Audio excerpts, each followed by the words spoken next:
Hey everybody, time once again for another movie retrospective, going back to the 1990s. This is for a good this one. This is a good one. Yeah, this is our first Terry Gilliam movie, isn't Yeah. it?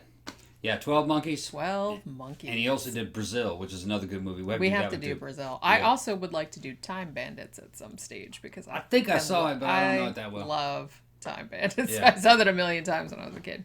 So yeah, we'll eventually get it. But this is our first Terry Gilliam movie. So like I said, doing 12 Monkeys today. Yeah. Kind of a mind fuck of a sci-fi movie. If you have not seen it, we're going to spoil the shit out of it. So if you haven't seen it, might want to check it out. And check it out before you watch this. Yeah, the basic premise is the guy from the future goes into the past, which is in his past is like 1996? Well, yeah. they tried to send him, I think, to 97 or 99. But no, they try to send him to 1996, but they fuck up and they send him to 1990. 1990, that's right. So he comes back a couple different times. This is Bruce Willis. Yeah. Bruce Willis from the future is being sent back into the past to try to find out the source of a pandemic that wipes out the Earth. And mankind is now living underground in kind of a sterile, or not really a sterile environment, but an environment that's separated from the virus. The virus kills humans, but it doesn't kill animals. So it's kind of evidently a Garden of Eden on the surface, but they can't surface. And Bruce Willis is playing a guy. What was his name again in the movie? Kool. Kool, that's right. Yeah, Kool is actually a convict serving time, and that's who they're using to complete these missions and sending them back through like a primitive time travel. And pretty cool flick. So if you want to see it, go ahead and you can check out now, and then because like I said, we're gonna spoil the plot, and we're gonna like maybe talk about some theories about what's going on in this crazy ass time travel movie. Because like I said, like many time travel movies, it's kind of like it kind of hurts your brain if you think about it too hard. It's got Mobius strips and loops in it, Yeah, and honestly, this is one of the few time travel. I know there are other ones. I think people have mentioned, Primer, which was kind of a more recent one. This is kind of one that adheres to a more, I guess, deterministic view of time travel. Yes. That it can't really be changed. Right. So hopefully you've checked out now if you want to see this movie, because we're getting into spoilers right now. Yeah. Shut it off. Okay. So, because, it seems like a lot of time travel movies, Back to the Future most famously and stuff, that if you go back to the past and change a little thing, then the future will be wildly different because of butterfly effect and whatnot. Now, this kind of takes a different tack, and I think this is actually, if time travel was real, this is probably more like what it would be like. Because anything that would predated you would have already happened. Yeah. So your attempts at changing it failed, or your attempts at changing it happened, and you emerged in that universe already. Yeah. So, it's deterministic. Yeah, because otherwise it would cause like all sorts of paradoxes. They've sent him back into the past to get a pure specimen of this bioweapon. If they have the pure specimen, they'll be able to cure it. They can't cure it because it had mutated so many times in the subsequent years that it's too hard. They can't fix it. But they think that they have the original strain, they would be able to make a cure for it. Yeah. So they're sending him back in time and to try to find this pure form of the virus, but they don't know where it came from. And Willis is sent back kind of like a scout, and he's been there before. Remember, he took some samples, and he brought things back. He saw a bear and shit. But it's pretty neat, I guess. I think really kind of the thing that drives this movie is the idea of an insane asylum. Because as soon as he goes back, he's acting strange, evidently. They throw him in a mental hospital. And he's in a fucking insane asylum. And for a minute, you don't know. When I first saw the movie, I kind of questioned whether or not he was actually crazy and wasn't a time traveler. But maybe he was an insane guy who believed he was a time traveler. So that's what you were seeing also. They did leave some ambiguity on that score, because at one stage in the movie, and I mean, I know we're kind of all over the place, and I kind of wanted to go through like point by point. But, okay, we can go. Okay. But what I was saying was at one stage during the movie when he's hooked up with his psychiatrist, who's played by Madeleine Stowe, he becomes convinced that maybe he actually is crazy and that he's not a time traveler. Yeah.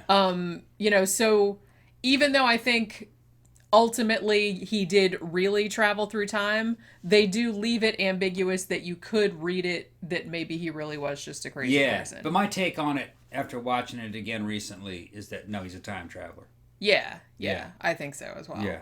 Because, what would be the point of it otherwise? Right. Although, like I said, I do like ambiguity like that in movies where it's like, oh, it could be he's just a nut. Too many things happen that support the idea that, yes, he is a time traveler. Yeah. Yeah. But this, okay, so very famously, the movie was directed by Terry Gilliam, although he did not write it.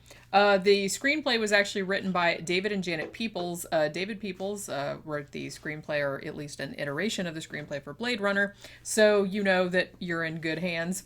It's actually sort of loosely based on a short film from 1962 called La Jetée, which was a movie that was... if you've gone to film school or anything like that, they usually show it in film classes. It was made completely out of still photographs. And it's kind of a post-apocalyptic Paris type of thing, where people live underground and stuff. So that's where the idea for 12 Monkeys came from. So what we have in this, Bruce Willis playing Kool, like I said, it's set in 2035. And at this stage... I think it was 5 billion people were killed by the virus. And the people that were left apparently had natural immunity, but they all had to move underground. Now, Bruce Willis, at the beginning of this, his character's name is Kool. He's in prison, but I don't think they ever tell you what he's in prison for. Like, what did he do? Well, they said he had a bunch of stuff on his record for violence and sexual assault. Yeah. But this futuristic society that he comes from is not futuristic. It's kind of steampunky looking. Yeah, it's a dystopian. Yeah. I mean, they have the technology to send somebody back into the past. They can even send messages back into the past. But it looks pretty dirty and pretty grimy. It's not a clean, sterile future. It's kind of like, looks like the Nostromo out of damn Alien 1. Yeah, it's all kind of beat up. Yeah, or Dark World, or what was it called? Dark City. Dark City. Looks like something like that. That's another movie we got to do. Yeah. That's kind of a really underrated flick. I feel like a lot of people haven't seen it, but it was actually pretty cool. One of the better movies in the 90s, because like I said, for some reason the 90s, that whole decade, I'm just kind of like, there wasn't really a lot of movies I liked that day. Although this one was good. This came out in 95. And they don't seem to have really good computer technology. It's just kind of like the computer technology that they show in Brazil. Little bitty screens with a bunch of magnifying glasses and a bunch of old used television sets taped together. That's kind of what their technology looks like. It's been reused and recycled like Blade Runner. I feel like Terry Gilliam is less concerned with showing something looking like modernistic as he is bizarre. He just wants it to look weird and creepy and unsettling and off-putting. Yeah, the movie knocks it out of the park in terms of tone. This really is an amazing movie, and like this is probably my favorite acting performance by Brad Pitt, who plays a crazy person. when I saw this in my 20s, I thought the movie was kind of slow and tedious. I see it now, and I loved it. I liked it a lot better now. This is one of those movies that you really have to watch it a bunch of times, because there's every single little detail relates back to some other little detail, and it's just like this really intricate, you said, it's like a Mobius strip of story.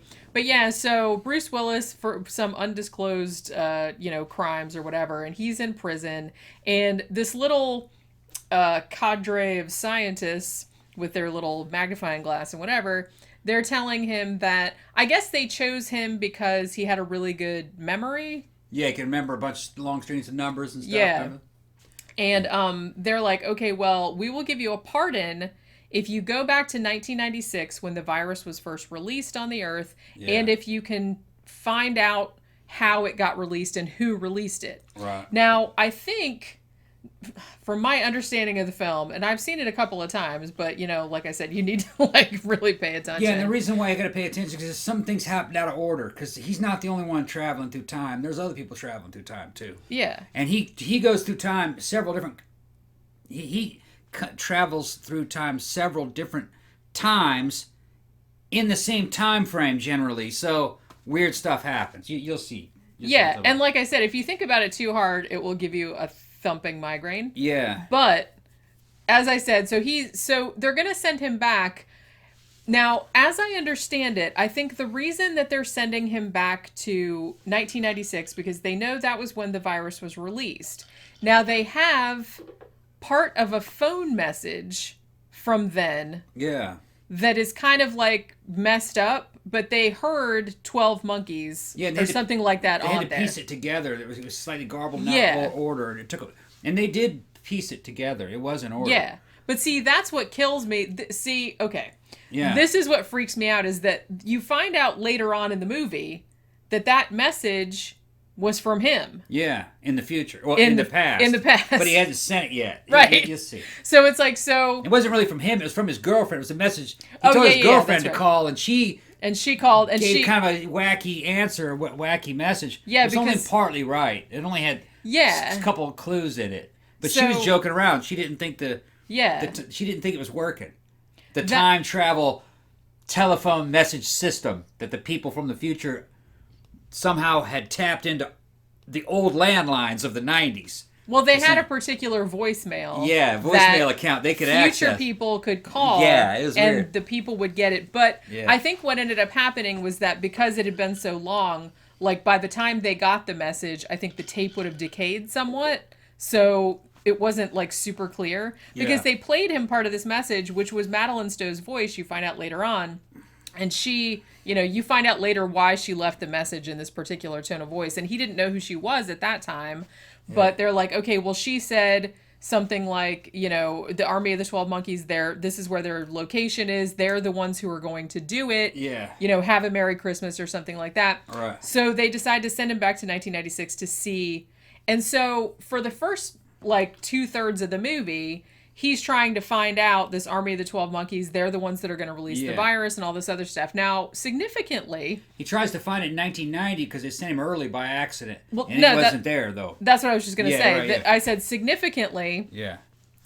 They mean to send it because the time travel, apparently in 2035, isn't super accurate. Yeah, they fuck up several times. So they were going to send him to 1996, but he ended up in 1990 instead. So in 1990, he starts talking about, hey, I need to find the Army of the 12 Monkeys, which didn't exist yet. Yeah. And he's like, I'm from the future. I have to stop, I have to find this virus or who releases the virus or whatever. And then so... He has to use the phone. Yeah. Remember, he says, I gotta call this special number. And the psychiatrist let him call the number. Yeah. And he was going to call the people in the future, but... It rang and a single black mother. Some random person. Single black mother of 6 with kids in the kitchen's like, what? And she didn't understand what he was talking about.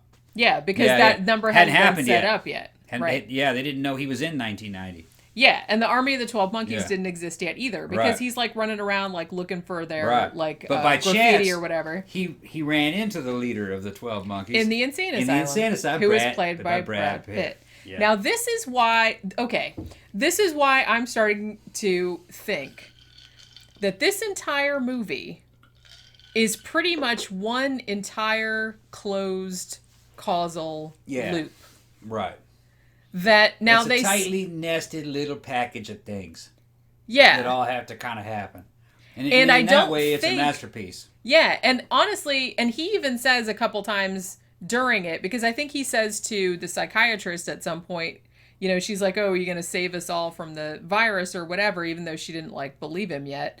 Yeah. He's like, you can't change the past. I can't save anybody. Right. I just came back here to get the virus so I can take it back to the future and we can find a cure and we can all live on the earth again. Now, it didn't dawn on me at the time of watching the movie at the time. But later on we were talking about it dawned on me that how's he going to bring the virus back? Well, the only way I can think of you can bring the virus back is to catch it. Yeah. So I guess he was going to catch it, and then they were going to cure him, and then he would get his pardon, right? See, I feel like the scientists, when they sent him back, I don't think they had ever had any intention. I think they just wanted him to find the person that released it, and then the scientist was going to take care of the shit. Okay. You know what I mean? Because I remember him saying that he was supposed to bring a sample of it back. Yeah. I don't remember if he said that in the movie, but maybe I just imagined that. Well, but that's how I remembered it. But spoiler alert. So he's looking for the Army of the 12 Monkeys. Okay, so not only did them fucking up and sending him back to 1990 and him meeting Brad Pitt in the insane asylum, that actually gave Brad Pitt the idea for forming the Army of the 12 Monkeys. You know what I mean? Yeah. Later on. So it was his idea. Brad Pitt got it from what's his name? Right. Yeah, from which Kool didn't realize at the time. And then later on, you find out that the Army of the 12 Monkeys was not even the ones responsible for releasing the virus. They were involved, though. They were kind of... Oh, wait a minute. No, they weren't. That's right. They weren't. They didn't have anything to do with anything. But they kind of fantasized about that, though, remember, a little bit? Because Kool brought up the idea of the 12 Monkeys and then using a virus to wipe out the Earth. And remember that? He kind of went, oh, yeah, that's a good idea, remember? Yeah. And they started... But it turned out, in the end, he wasn't the one that did it. No. Another guy did. Well, and I don't think they had any intention of doing anything like that. The other people that were in the Army of the 12 Monkeys, they were just like animal rights activists. Yeah. They just wanted to release animals from zoos and stuff. They said later on that Brad Pitt had started talking about like wiping people off the earth and everything, but they thought he was crazy. But at the end, when they're doing their big thing and he kidnaps his dad, who's like the head of the virology lab, right? And all they were going to do was release all these animals. Right. They weren't going to release the virus. Yeah, it was a fake out. You thought they were going to release that virus because he was talking like he was going to. Yeah, but they actually just released all the animals. It was like a red herring. But then it turned out that they were he and his dad were involved, but there was a third guy that worked for his dad. He was an assistant at the lab, and he was the one that released it. And here's another thing. So actually finding the Army of the Third Monkeys... The 12 Monkeys. The 12 Monkeys. What did I say? Third Monkey. Third Monkey? Okay. Finding the Army of the 12 Monkeys actually did lead to finding who did it, in a way. Almost. Sort of, yeah. Almost. I should note, too, that I think, and that maybe this is just my reading of the film, but... the assistant who does ultimately end up releasing the virus on Earth, I think he also got the idea indirectly from Bruce Willis. Because check it. He goes back, Bruce Willis is sent back to 1990, gives Brad Pitt the idea about the thing in the asylum or whatever. Now, there is also... a thing where he accidentally gets sent back into a trench in World War I, and he gets shot in the leg. Yeah. Now, he still has the bullet in his leg from World War I when he comes back and talks to his psychiatrist in 1996, which is one of the things that makes her start to believe that he actually is a time traveler. Yeah. Now, what ended up happening was that because she had talked to him in 1990 in the insane asylum, and then she ended up seeing a picture of the guy in the trench from World War I, and then she saw Bruce Willis in the photograph. Yeah. And so in the ensuing 6 years... naked Bruce Willis, too. Yeah, in the ensuing 6 years, she started to think, hey, maybe there's something to this, and she had written a book about it. About people that had like the Cassandra complex, where they could see the future, but they were like cursed with like no one believing them. Yeah. So she wrote a book about that, and you see the redheaded guy at her book signing, and he starts like weirding out about, maybe we should wipe everybody off the earth because we're fucking it all up. And then she's like, yeah, whatever, bro. So then you start looking at this movie in this way. Did the pandemic happen because they sent Bruce Willis into the past? See, that's what I'm kind of wondering. And that's what I'm saying. Had they not sent him to stop the pandemic, the pandemic never would have happened. Because the pandemic happened, you had to send Bruce Willis into the... That's what I mean. That's the problem. It's a closed loop. That's the problem. And the thing about it is that I'm not sure how aware they are, because I was reading something about this and I'm just like, oh my God, my head's starting to hurt. Yeah. But so there's this whole thing, like Bruce Willis during the whole movie, he has these dreams about being a kid in the airport and seeing a guy get shot and killed in the airport. Now it turns out... later on in the movie, that's older him. Yeah, he's seeing himself in the future. He's seeing himself in the future get killed while he's chasing after the guy with the virus. Yeah. So I feel like there's nothing that could have been done to alter anything. No. And another guy comes from the future, meets up with him in the bathroom at the airport before because he's tracking down the guy who's got the virus. and gives him a gun from the 1800s. Yeah. Yeah, I think it was a Lamat revolver. It was hard to find now. And he tells him, he says, you can be a hero. You can, if you kill him, you'll stop the pandemic. And he tried, but that really doesn't make sense. I mean... But see, I think that was destined to happen. Right. You couldn't stop him because it had already happened. They told him he couldn't change the Bruce past. Willis got shot because he had a gun. Yeah, and then he got shot because he had a gun, and he saw... Man, it gets... So that guy had to come and give him a gun and go, hey, shoot that guy. But then the cops see Bruce Willis with the gun, and they don't see the other guy, and they shoot that guy. Yeah. So I don't think there's any way... Like I said, it's a closed causal loop. Right. It's causing itself. Yeah. It's like a Mobius strip, and you can't get out of it. Whether... I mean, I guess that, the mission... Okay. Now, is the mission successful or not? Because there's a scene at the end, like... Now, the guy, the virus releasing dude, the redheaded dude, he releases... the virus, which is just in these vials. It's odorless, colorless. Yeah. It's just a gas. So he's going through the security. Security, yeah. And the guy's like, what's in all these vials? He's just like, and then he opens it and he's like, hey, take a sniff. Nothing in here. Yeah. So he released it in the airport. And when he says what his itinerary is, if you paid attention earlier in the movie, that was the order that the virus had, the cities that the virus had taken over. He starts flying around and taking it all over the world. Yeah. So that he's like, the guy that's doing it. Now, so he's already released it in the airport, which I think it's in Philadelphia, right? Yeah. I think it was. I think it was Philadelphia. And so he gets on the plane. And then the very last scene of the movie is him sitting on the plane with the vials and everything. And like I said, it's already been released in the airport at this point. And then one of the scientists from the future that sent Bruce Willis back to the past in 2035, she is sitting next to him on the plane. And she shakes his hand and says something about, airport shootings and stuff, and something about human extinction. And then he asks her, hey, what do you do? And she says, I'm in insurance. So I think that what they're saying is that now that they know who did the virus, she came back to get the virus. To contract it. Yeah. So she could go back to the future and they would have a pure strain of it right out of the vial. Right. Now, it's interesting to note, though, that Terry Gilliam, the director, did not want that scene at the end because he thought that it was like a happy ending, and he did not want that. Right. He wanted it to end where you would just think it's this whole loop and they can't get out of it. Right. And they just have to they're just like cursed to keep doing it over and over again, like it's a deterministic universe. But I guess that the studio were like, well, can't you just like tack a little hopeful ending? Like maybe they'll cure it in the future at least. Because like I said, they couldn't do anything about it in the past. It was going to happen regardless because it had already happened. Right. But so I think that you're meant to think from that last scene that she was going to get the virus and then go back to the future and go, hey, here it is. Well, and then work it makes sense a cure out. It makes sense, though, that the mission would eventually succeed because they were in the future with a time machine and an unlimited amount of people.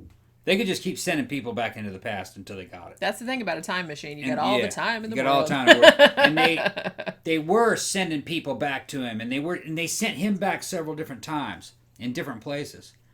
So eventually, with enough people and enough attempts, you would figure it out. You'd figure it out. So I think maybe putting that ending kind of does make sense. Yeah, I can see that. Because let's say the mission fails and it doesn't have that ending, all right? They wouldn't have stopped in the future. Right. They would have said, well, what are we going to do next? We got a time machine, and we got thousands of prisoners. So keep sending people back. Pull out another one. We'll just send it back and try again. Yeah, so it makes sense that they would have tried again. And then pretty soon, and really at several points during the movie, you're pretty much thinking that other people have come back from the future and are stuck in 1990 or 1996. He keeps running into them. Yeah, because he keeps running into people that said, hey, you're one of us. Or like that homeless guy that said, I pulled out my teeth so they can't track me. Right. And he knew, he knew who he was and stuff. Some of the prisoners defected, pulled their teeth out and escaped into the past so they didn't have to go back. Yeah, so the implication may be that they've been sending people back and they messed up, or or they got stuck there. There's at least a dozen of them that they lost track of, I would think, too. Yeah. Based on what they showed. So, I wonder how that like fits into the whole thing. Because like I said, I was just watching like a video on IO9 where the person was like, they were kind of theorizing that the scientists actually, it was either that the virus was released because they sent Bruce Willis back in time, or they actually sent him back in time to ensure that the virus was released because that's what they wanted, that they didn't really want to cure it. I don't buy that. It looked like they were trying to cure it to me. It did, yeah. I think them sending him back, even though he wasn't the first one, he was just one of the many that they sent back. He was the one that caused it. He happened to go to end up in an insane asylum with a crazy motherfucker whose dad ran that damn virus institute. Yeah.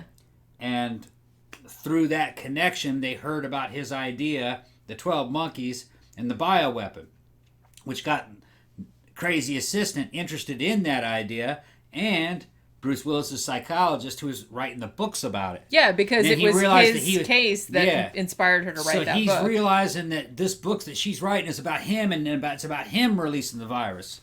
Yeah. So eventually they sent back the wrong dude. That was Bruce Willis. He was the one that caused this series of events to make it happen.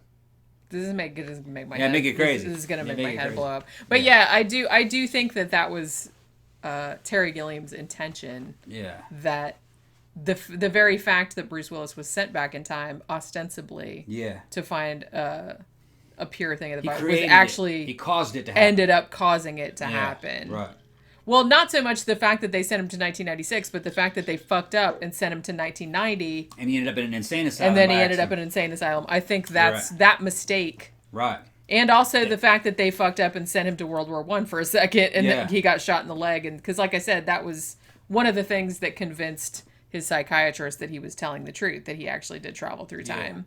So I think that their mistakes actually ended up causing the entire pandemic. But like I said, there was nothing they could do to prevent it at that point. It had already happened. So you couldn't change the past, right? It's an old movie. It doesn't really, to me, feel like an old movie. At the time that it came out, it was difficult for me to watch because it was kind of ahead of its time, the way it was edited. Oh, yeah. I think. It's aged very well. It really has. Yeah. It looks great. And like I said, I mean, well, the thing about Terry Gilliam is that like I said, he's not really worried about making shit futuristic. And I think I've said on the show a couple times before, it's like sci-fi is hard to pull off because if you make it look quote unquote futuristic at the time that you make it, then 10, 20 years from now, it's going to look really, really outdated. So I think your best bet is to do something really stylized. And that's what Terry Gilliam does here. Like I said, it's very... like it's used looking, it's beat up looking, it's kind of steampunky, like Victorian-y, well, it makes kind of sense. It's like City of Lost Children kind of look. It makes sense because he's coming from a post-apocalyptic future. Yeah. That's dystopian and made up out of junk. Yeah. Worse than Blade Runner. Yeah. Basically. So it was made, the world that you saw was made out of early 20th century and mid 20th century junk. Yeah. And 1990s junk thrown into it too. But even the television sets they had, a lot of them looked like they were from the 70s. Yeah, I think that's why this doesn't look like so it didn't really age a movie from the 1990s. Right. Maybe the way, other like more modernistic like sci-fi movies from the 90s, like I don't know, Johnny Mnemonic or something like that would look really outdated. This does not, to me, it does not look outdated at all. No. I mean, and the fact that it's such a cool premise, and as I said, it's sort of a time travel type of movie that they don't really do a lot of them this way. Like I said, they don't do like a lot of predeterministic, you can't change the past, you can't change, which like I said, if we could ever do time travel, that's probably the way it really I don't think is. you'd be able to change anything. Right, because I saw somebody talking about this on a comment section about this movie, and they were like, if Einstein is correct and time is actually a dimension, as in like a fourth dimension, then you wouldn't be able to change anything in the past, present, or the future because it's all happening at once. Right. So I think that's kind of like where this movie is coming from. Like I said, it's not a thing where, we'll go back to the past and change this one little thing and then the future will be different. It's not like that. Now, what would happen is you'd go into the past, you'd change a few things, and then you come back and be exactly the same because those changes were already in play before you left. Exactly. That's exactly what this... So you can change shit, but it won't change the course of anything. Yeah. You know, and honestly, the fact that you changed something was already in there. Right. That was already predetermined, like at the beginning of the universe. So there's absolutely nothing. Even if you think you're like, "Ooh, I'm going to do this different thing," you would have done that every single time. Yeah. And I think that's where this movie is coming from. That it's just like this endless, which is kind of what makes it. It's a weirdly sad movie. Like, if you kind of know what's going on, you know what I mean? It's kind of sad, a little bit nightmarish, like if you think about it too hard. Because this poor guy, even though he may not be aware of it, he's kind of doomed to like live through the same thing over and over again. Like, you see, he's the kid in the airport and he's seeing his adult self get shot. And he's going to have to do that over and over again, right? Because that kid's going to grow up. Well, he didn't know that was him, though. Yeah, that's true. He didn't know that was him. So he just remembered it. Yeah, that's what I mean. So as he was dying and he saw the little kid there, they just showed you that the little kid was him seeing it happen. Yeah, because he kept, like, all through the movie, he kept, like, having these visions. He kept remembering it, right. Of somebody getting shot in an airport because it was super traumatic, like, when he was a kid. He didn't know it was him, though. But he didn't know it was him. That's what I mean. Maybe at the very end, he knew it was him. Yeah, that would suck if he did know it was him. Because, like I said, that's what he didn't know in the sense that, you know, you're watching the loop happen, like, as the audience of the movie, but the characters in the movie are not necessarily aware of it. They think that they have free will and that they're changing things by their actions and stuff, but from our godlike perspective, we are seeing that they're not able to change anything, that it's a foregone conclusion. You know what I mean? Yep. So I think that that's kind of what that movie's coming from. So yeah, this is actually a really, really good movie. I feel like it's one of the better movies of the 90s, easily one of the best sci-fi movies of the 90s. It actually I think it was Terry Gilliam's most successful movie, made quite a bit of money. Because, you know, Terry Gilliam's movies are a little weird and sometimes they're not for all tastes and whatnot. I really like them, but I know a lot of people don't. But this one did pretty well, and like I said, I think it made more money than any of his other ones. So, you know, check it out if you haven't, or, you know, check it out again and see if you agree with our theories about what the hell is going on in this movie, if you can keep your head from exploding. And that will do it for our latest movie retrospective about Terry Gilliam's 12 Monkeys. Remember, if you like the show, like, share, subscribe on all your social media. And if you'd like to financially support the show, you can go to our Patreon page, patreon.com/13o'clockpodcast, or you can go to our blog, 13o'clockpodcast.wordpress.com, and there's a little button in the sidebar where it goes to a PayPal account if you'd like to give a one-time donation. The PayPal button was actually not working for a little while, but it has been fixed now. So if you went there and pushed on it, we're like, nothing's happening. So it's fixed now. So, and remember, these movie retrospectives come out every Friday, and we also have 13 o'clock matinee, 3 new movies in the theater that comes out every Sunday, and our regular episodes come out every Tuesday. So check them out. We will see you next time. Bye.